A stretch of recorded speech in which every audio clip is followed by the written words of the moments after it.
Some of you may remember that there was a dust-up back in 2013 over what is called the National Defense Appropriation Act, or NDAA.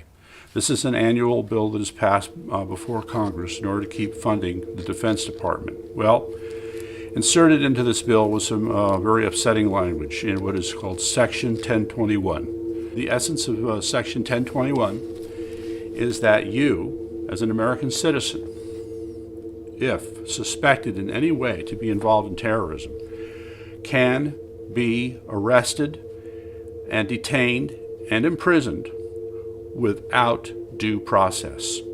To put this another way, since the Magna Carta has been a part of, what should I say, English law and American law, to use the concept of habeas corpus, which simply means produce the body. If somebody has been taken out of society, taken away from everybody else in their community, show us this person you have taken away. Well, that principle has been taken away. And it's horrible. As one person put it, now we're living under law that is pre-1100. Section 1021 essentially codifies into law the very dubious claim of presidential authority under 2001 authorization for the use of military force to indefinitely detain American citizens without access to legal representation or due process of law. So there was a vote before Congress, I believe it was in December of 2013 it might have been, and 238, I believe, to 147, the language of Statute 1021 was kept in place. Efforts to have the Supreme Court overturn this basically failed. Well, the fight on this is not over. We have a new administration, and I think the call to action is going to have to be that you, ladies and gentlemen, need to learn about Section 1021 of the NDAA and start to engage in a process of putting pressure on our legislators to fix this.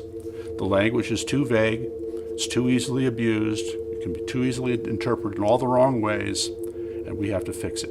What if voting didn't mean anything anymore because both political parties stand for big government? What if the government could write any law, regulate any behavior, and tax any event? The Constitution be damned. What if the government was the reason we don't have a Constitution anymore? What if you could love your country but hate what the government has done to it? What if sometimes to love your country you had to alter or abolish the government? What if Jefferson was right? What if that government is best which governs least? What if I'm right? What if the government is wrong? What if it is dangerous to be right when the government is wrong? What if it is better to perish fighting for freedom than to live as a slave? What if freedom's greatest hour of danger is now?